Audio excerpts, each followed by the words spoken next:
Hello student, welcome back to our classes. I am Dr. Priyanka and today's our topic of discussion is diversity in floral parts. जैसा कि हमें पता है most specialised feature जो है angiosperm का वो है उनका रिप्रोडक्टिव ऑर्गन, उनका फ्लावर, उनका फ्रूट प्रोड्यूस करने की कैपेबिलिटी या सीड प्रोड्यूस करने की कैपेबिलिटी। तो डिफरेंट जो फ्लारल पार्ट्स हैं उनकी डाइवर्सिटी, उनके अंदर कितनी डाइवर्सिटी प्रेजेंट है, कितने टाइप के वो प्रेजेंट हैं, उनके बारे में आज हम इस वीडियो के अंदर देखेंगे। So let's start. जैसा हम जानते हैं कि एंजियोस्पर्मिक फ्लावर जो है वो टर्मिनल पोजीशन के ऊपर या जो नोड है उनके ऊपर अराइज होता है फ्लावर बड के रूप में, और जो स्टॉक उसको होल्ड करती है we are called it pedicel part. Stalk के अंदर अगर देखोगे जो टर्मिनल पार्ट है, इसका अपर पार्ट है वो थोड़ा स्वोलन पार्ट है और उसे हम कहते हैं थैलेमस। थैलेमस फ्लावर के अंदर पूरे वोल को, चाहे वो कोरोला है, कैलेक्स है या फिर एंड्रोसियम है, गाइनोसियम, इन सबको होल्ड करके रखता है। तो इसके अंदर position of floral part on the thalamus, अगर थैलेमस के अंदर हम पोजीशन देखें फ्लारल पार्ट की, first is hypogynous flower. Hypogynous हम किसे कहेंगे? हाइपो मीन्स लोअर और below and gynous means gynoecium. इसका मतलब क्या हो गया? फ्लावर के अंदर जितना भी, फर्स्ट ऑफ ऑल जैसा कि हम जानते हैं दो पार्ट फ्लावर के हैं, एक असेंशियल पार्ट, एक non essential part. Non essential part का मतलब है कैलेक्स और कोरोला, असेंशियल पार्ट का मतलब है एंड्रोसियम और गाइनोसियम। अब थैलेमस जो स्वोलन पोर्शन है इन चारों को होल्ड करके रखता है।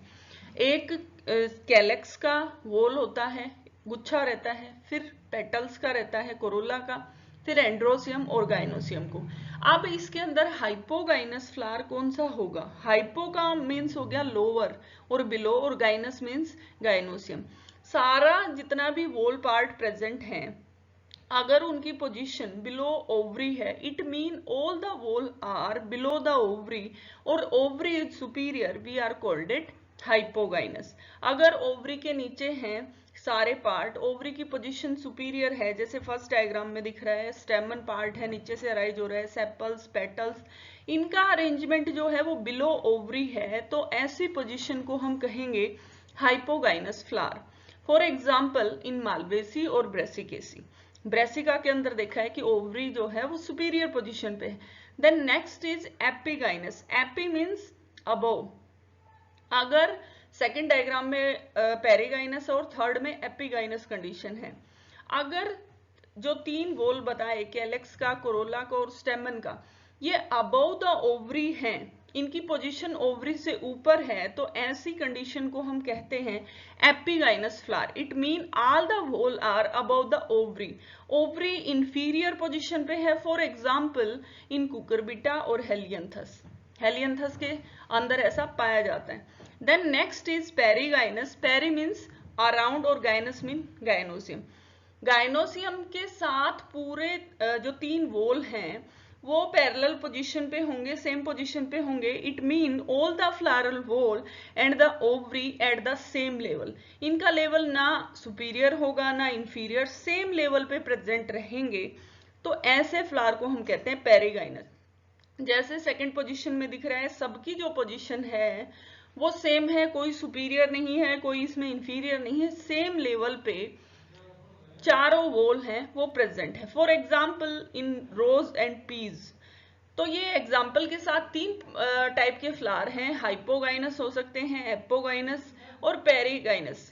ये कंडीशन है किसकी? ओवरी की, कि ओवरी सुपीरियर होगी या इंफीरियर होगी। सुपीरियर का मतलब टॉप पोजीशन पे ओवरी है, बाकी सारे पार्ट जो हैं, तीन वोल जो बताए कैलेक्स का, कोरोला का या एंड्रोसियम के जो स्टेमन है, उनकी पोजीशन ओवरी से बिलो रहेगी।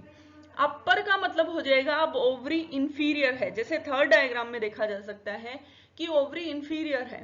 पेरिगाइनस कंडीशन का मतलब है कि सेम लेवल पे सारे वोल जो हैं कैलेक्स, कोरोला, सेम लेवल पे प्रेजेंट हो, तो उस कंडीशन को हम कहते हैं पेरिगाइनस। तो ये तीन डाइवर्सिटी प्लांट के अंदर प्रेजेंट है। अगर फ्लावर का डिस्क्रिप्शन हम देखें तो उसमें तीन कंडीशन प्रेजेंट है, बार बार यूज हो रहा है, हाइपोगाइनस है फ्लावर, एपिगाइनस है, पेरिगाइनस है। तो ये ओवरी सुपीरियर, इंफीरियर या फिर सेम लेवल पे प्रेजेंट होने की वजह से 3 कंडीशन के अंदर पोजीशन इनकी ये रिटेन करता है। नेक्स्ट है इसमें फ्लारल सिमेट्री। तो फ्लारल सिमेट्री बार बार ये वर्ड यूज करते हैं, एक्टिनोमॉर्फिक है, जाइगोमॉर्फिक है, एसिमेट्रिकल है या इर्रेगुलर है। तो ये किस बेसिस पे या ये टर्म्स को कैसे डिफाइन करें? First is actinomorphic. जैसे डायग्राम में देखा जा सकता है, एक्टिनोमॉर्फिक क्या होंगे? A flower in which floral part of each whole are similar in shape and size। जितना गुच्छा प्रेजेंट है, चाहे वो स्टेमन का है, कोरोला का है, या फिर इसके अंदर कैलेक्स है, या कार्पल की पोजीशन है, या कार्पल की शेप है, वो सब कैसा होगा? सिमिलर शेप का होगा और सिमिलर साइज का। फॉर एग्जाम्पल फर्स्ट डायग्राम में दिख रहा है, इसके अंदर 5 पेटल्स प्रेजेंट है, ठीक है। अब इसको अगर किसी भी एंगल से काटा जाए, such flower can be divide into 2 halves along more than 1 median longitudinal plane. कोई अगर एक से ज्यादा एलएस इस फ्लावर का काटा जाए तो क्या होगा? इक्वल हाफ्स में ही डिवाइड होगा। ये है इसकी रेडियल सिमेट्री, ठीक है। For example in Solanum, Solanum के अंदर ऐसा देखने को मिलता है। सोलेनम फ्लावर जो होता है वो एक्टिनोमॉर्फिक फ्लावर होता है। सेकेंड पोजीशन आती है zygomorphic. It is also known as bilateral symmetry. जैसे सेकेंड डायग्राम में देखा जा सकता है कि इसके अंदर शेप और साइज जो है वो सेम नहीं है, यहाँ पे सिमिलर नहीं है, बट क्या है? Because floral part of one और more whorl are dissimilar in shape and size, it can divide into 2 equal halves along 1 vertical plane. अगर इसका एक वीएस काटा जाए तो 2 इक्वल हाफ्स के अंदर ये डिवाइड हो जाएगा, लेकिन एक से ज्यादा अगर इसका वीएस कट किया जाएगा तो ये इक्वल हाफ्स में डिवाइड नहीं होगा, क्योंकि शेप और साइज जो है पूरे वॉल जो इसके अंदर प्रेजेंट है उनका सेम नहीं है। For example in pea flower. तो ये है जाइगोमॉर्फिक कंडीशन। नेक्स्ट है एसिमेट्रिकल या इरेगुलर। जैसे नाम से इंडिकेट हो रहा है, flower in which floral whorl are dissimilar so can not divide into 2 equal halves by any vertical plane. किसी भी एंगल से वर्टिकल प्लेन से काटा जाए तो वो क्या होगा? इक्वल हाफ्स में डिवाइड नहीं होगा। तो ये है फ्लावर की सिमेट्री, कि किस सिमेट्री का फ्लावर प्रेजेंट होगा। तो अगर ये टर्म यूज होती एक्टिनोमॉर्फिक, इसका मतलब क्या हो गया? अगर उसका एक से ज्यादा एलएस हम काट के देखें, लॉन्गिट्यूडिनल सेक्शन हम काटें, तो वो इक्वल हाफ्स में डिवाइड हो जाएगा। जाइगोमॉर्फिक का मतलब अगर एक ही सेक्शन इसका कटिंग करते हो तो वो मिरर इमेज होगा, बट एक से ज्यादा सेक्शन इसका कटिंग नहीं होगा। बाइलेटरल सिमेट्री प्रेजेंट रहेगी अगर 2 इक्वल हाफ्स में इसको काटा जाए। एसिमेट्रिक का मतलब हो गया जो फ्लारल वॉल हैं वो एक दूसरे से डिसिमिलर है और वो किसी भी एंगल से काटने पर सिमेट्री नहीं बनाता। तो ये टर्म यूज हो रही है एक्टिनोमॉर्फिक, जाइगोमॉर्फिक और इर्रेगुलर। नेक्स्ट इज, तो अब है इसका प्रेजेंस ऑफ फ्लारल वॉल। हमें पता है कैलेक्स का गुच्छा प्रेजेंट है, एक कोरोला है, एक एंड्रोसियम है, एक गाइनोसियम है। तो अब ये क्या है? अगर एक भी वॉल इसके अंदर अब्सेंट मिलता है तो क्या रहेगा? कंप्लीट फ्लावर किसे कहेंगे? इफ ए फ्लावर हैव और a flower with all the floral part, calyx, corolla, androecium and gynoecium, we are called it complete flower. If any part or lack of any part, we are called it incomplete flower. Incomplete किसे कहा जाएगा? अगर एक भी wall इसका, जैसे first diagram में देखा गया है, कंप्लीट फ्लावर है। कंप्लीट क्यों है? सेपल्स भी प्रेजेंट है, पेटल्स हैं, स्टेमन है इसका, और इसमें क्या रहेगी? कार्पल्स की पोजीशन भी होगी, इसमें ओवरी, स्टाइल और स्टिग्मा भी प्रेजेंट होगा, ठीक है। तो ये है कंप्लीट फ्लावर की कोई वॉल इसमें मिसिंग नहीं है। सेकंड फ्लावर के अंदर देखें तो एक स्ट्रक्चर दिख रही है flower like, but they do not differentiate in any petals, sepals और एंड्रोसियम और गाइनोसियम। तो ये क्या है? Incomplete flower. अगर एक भी वॉल इसका अब्सेंट मिलता है तो वो होगा इनकम्प्लीट फ्लावर। तो ये पोजीशन है प्रेजेंस ऑफ फ्लारल वॉल, कि कितने गुच्छे इसके अंदर प्रेजेंट हैं, तो उसके बेसिस पे ये कंप्लीट और इनकम्प्लीट फ्लावर होता है। नेक्स्ट डाइवर्सिटी प्रेजेंट है इसमें style part of a flower. तो हमें पता है फ्लावर के अंदर दो पार्ट हैं, एक है इसका फर्टाइल पार्ट और एक है इसका स्टाइल। फर्टिलिटी किसकी वजह से है? जिसमें रिप्रोडक्शन फ्लावर की होती है, और स्टाइल पार्ट कौन से होंगे? जिसके अंदर नहीं होती। फॉर एग्जाम्पल पेटल और सेपल्स का यहाँ अरेंजमेंट। तो फर्स्ट इसके अंदर आता है एक्लेमिडीसियस। एक्लेमिडीसियस कौन से होंगे? Perianth is absent, or usually small sized flower, such flower is called naked. ऐसे फ्लावर जिसके अंदर पेराइंथ पोजीशन भी absent है, नेकेड फॉर्म के अंदर, जैसे फर्स्ट जो डायग्राम है उसमें देखा जा सकता है फ्लावर नेकेड है, ओनली ओवरी पार्ट प्रेजेंट है, स्टेमन प्रेजेंट है, पेटल और कैलेक्स यहाँ नहीं दिखाए गए, सिर्फ क्या है थैलेमस के साथ ओवरी जुड़ी हुई है और इसके अंदर स्टेमन जुड़े हुए हैं। This condition we are called it achlamydeous formations और द फ्लावर। नेक्स्ट है इसके अंदर मोनोक्लेमेडिसियस फॉर्म। इसके अंदर क्या होगा? मोनो मीन्स सिंगल, कोई एक पार्ट जो है पेटल या सेपल्स, इन दोनों में से कोई प्रेजेंट रहेगा। Only one member in the perianth is present, either petals और सेपल्स। कि चाहे वो, जैसे कि सेकंड डायग्राम में देखा जा सकता है मोनोक्लेमेडिसियस के अंदर, कि इसके अंदर सिर्फ क्या प्रेजेंट है? इसके अंदर पेटल प्रेजेंट है, सेपल की फॉर्मेशन इसके अंदर नहीं है। नेक्स्ट आता है डाइक्लेमिडिशियस। इसके अंदर क्या रहेगा? Both the sepal and petals are present, sepals भी प्रेजेंट है और पेटल्स भी यहाँ प्रेजेंट होंगी। तो सेपल प्रेजेंट है, पेटल्स प्रेजेंट है, एंथर प्रेजेंट है, ओवरी यहाँ पे प्रेजेंट है, चारों पार्ट प्रेजेंट है। इसका मतलब ये फ्लावर कैसा है? Complete flower. तो ये है स्टाइल पार्ट। अगर फ्लावर के अंदर प्रेजेंट रहे तो उस कंडीशन को कौन सी टर्म में डिफाइन किया जाएगा?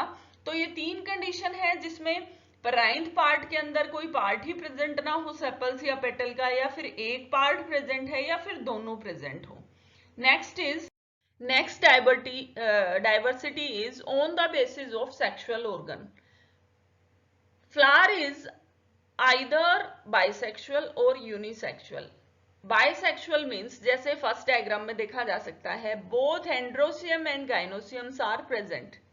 That flower we are called bisexual flower. Next is unisexual.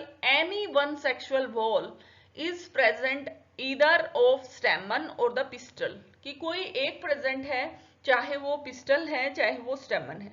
First diagram में हमें दिख रहा है ये क्या है? बाइसेक्सुअल फ्लावर, बिकॉज गाइनोसियम और एंड्रोसियम दोनों पार्ट इसके प्रेजेंट हैं।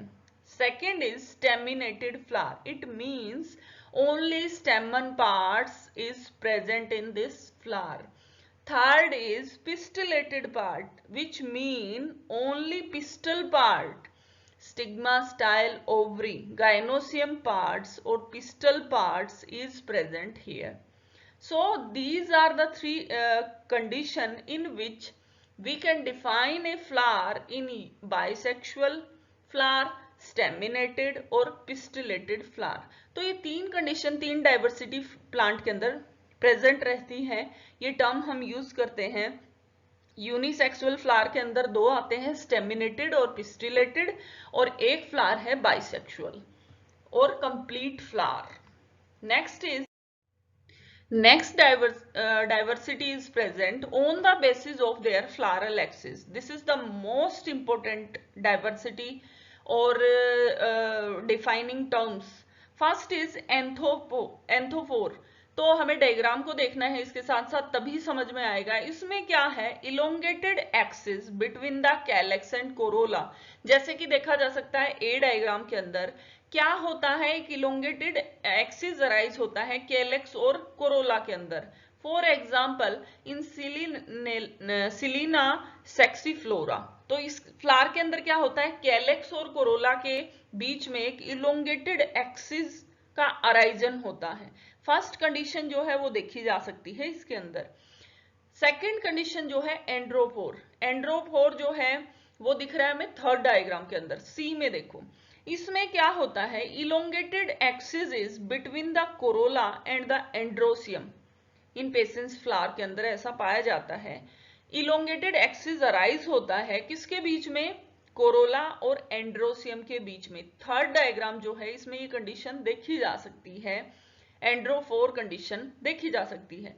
इसी के अंदर क्या है, गाइनोफोर कंडीशन थर्ड डायग्राम में भी है और सेकंड में भी है, बी में भी देख सकते हो और सी में भी देख सकते हो। अगर ध्यान लगा के देखोगे तो फर्स्ट पोजीशन पे ही सी डायग्राम के अंदर दिखाया गया है गाइनोफोर। गाइनोफोर के अंदर क्या होता है, elongated axis is between androecium and the gynoecium. Androecium और गाइनोसियम के बीच में एक एक्सिस, एक इलोंगेशन अराइजन होता है। इस कंडीशन को हम कहेंगे गाइनोफोर कंडीशन और गाइनोफोर फ्लावर, जैसे थर्ड डायग्राम में देखा जा सकता है और सेकंड में भी देखा जा सकता है। नेक्स्ट है एंड्रोगाइनोफोर, ए गाइनोफोर एसोसिएटेड विद एंड्रोफोर। गाइनोफोर और जो एंड्रोफोर है, जैसे कि डायग्राम सी में दोनों कंडीशन प्रेजेंट है, गाइनोफोर भी और एंड्रोफोर भी। ऐसी कंडीशन को हम कहेंगे एंड्रोगाइनोफोर। तो ये स्पेशल टाइप के फ्लावर जो होते हैं उनमें ये फ्लारल एक्सिस के बेसिस पे ही ऐसा डिफरेंशिएशन या ऐसी डाइवर्सिटी देखने को मिलती है। तो एंथ्रोफोर होता है एंड्रोफोर, गाइनोफोर और एंड्रोगाइनोफोर। ये जो है टर्म्स यूज होती हैं on the basis of floral axis. तो ये हमें ध्यान रखनी है और ये फ्लारल जो डायग्राम है इन्हीं से समझ में आएंगी कि ये कौन सी कंडीशन यहां प्रेजेंट है। नेक्स्ट डाइवर्सिटी जो प्रेजेंट है वो है on the basis of attachment of flower, कि फ्लावर कैसे अटैच है अपने मेन एक्सिस या अपनी ब्रांच के साथ। For example, first is pedicel. Flower is attached to the branch or the axis by a stalk. We are called it pedicel part. एक stock रहती है प्लांट के फ्लावर के अंदर, जिससे वो अपने मेन एक्सिस या ब्रांच के साथ अटैच होता है, हम उसे कहते हैं this is the pedicel part. Second is subsessile part और subsessile flower. If this branch is very short, जो स्टोक हमने बताई अगर वो बिल्कुल छोटी है तो हम उसे कहते हैं this is the subsessile flower. Next is sessile, if this branch is absent, अगर ब्रांच उसमें प्रेजेंट ही नहीं है, स्टोक उसमें प्रेजेंट ही नहीं है, वो अपने एक्सिस से, फ्लावर जो है अपने एक्सिस से डायरेक्ट अटैच है, in this condition we are called it sessile flower. तो तीन कंडीशन है, if a stalk is present we are called it pedicel और pedicellate flower. If the stalk is very short we are called it subsessile. If the stalk is absent or flower can be attached with this their axis directly, we are called it sessile flower. So next diversity is on the basis of bract and bracteoles. This is the most important and the most confusing part of a flower. तो इसमें first जो diagram है इसमें bract दिखाई गई है और bracteoles दिखाए गए हैं। तो what is a bract? It is leaf like structure present at the node of branch. ये ध्यान में रखना है कि ब्रैक्ट की पोजीशन क्या है, इसमें कंफ्यूज नहीं होना। लीफ लाइक स्ट्रक्चर ही ब्रैक्टियोल्स है, बट पोजीशन का इनमें क्या है, डिफरेंस है। क्या बताया? Present at the node of the branch in the axial of which a flower arise. जहां से फ्लावर का अराइजन है या फ्लावर बड का अराइजन है वहां से लीफ लाइक स्ट्रक्चर का अराइजन है जिसे हम कहते हैं bract. If it is present we are called it bracteate flower.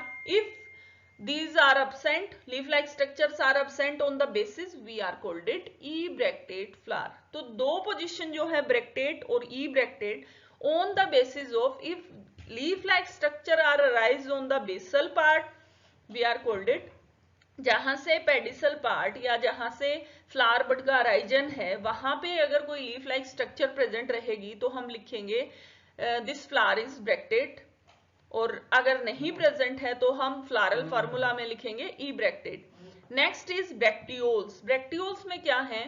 1 or 3 leaf like structure found on the petioles of the flower. अब ये ध्यान देने वाली बात है, are called bracteoles. Petiole part के ऊपर अगर लीफ लाइक स्ट्रक्चर प्रेजेंट है तो हम इसे कहेंगे these are the bracteoles. If it is present in the flower, flower is bracteoles. If absent, we are called it ebracteoles. Third is epicalyx part. Epicalyx क्या है? Whorl of the bracteoles present at the base of the calyx. Calyx के नीचे कुछ additional calyx like structure present होगी, green colour की structure present होगी। Hibiscus rosa sinensis के अंदर ऐसा मिलता है।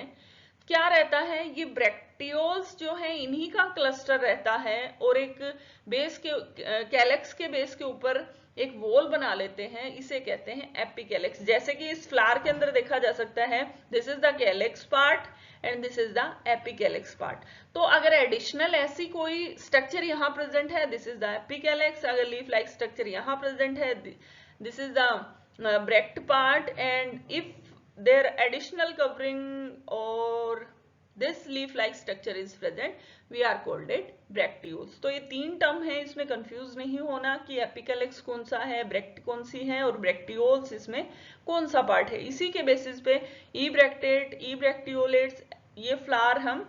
तो ये लेक्चर काफी लंबा हो जाएगा, अभी इतना ही करते हैं इस लेक्चर में। नेक्स्ट वीडियो में हम आगे की डाइवर्सिटी को डिस्कस करेंगे, नेक्स्ट टर्म को डिस्कस करेंगे। अभी ये कंप्लीट नहीं हुआ है और ये बेसिक है। अगर फ्लावर के बारे में या पूरे पेपर के बारे में अगर कुछ भी लिखना है या फैमिलीज जितनी है, ब्रेसिकेसी, रेननकुलेसी, इन सबको याद करना है तो ये टर्म बार बार यूज होंगी। तो हमारा बेसिक क्लियर होना जरूरी है। नेक्स्ट वीडियो में हम डिस्कस करते हैं, आगे का कंटिन्यू करते हैं। Thank you so much for watching my video. Thank you.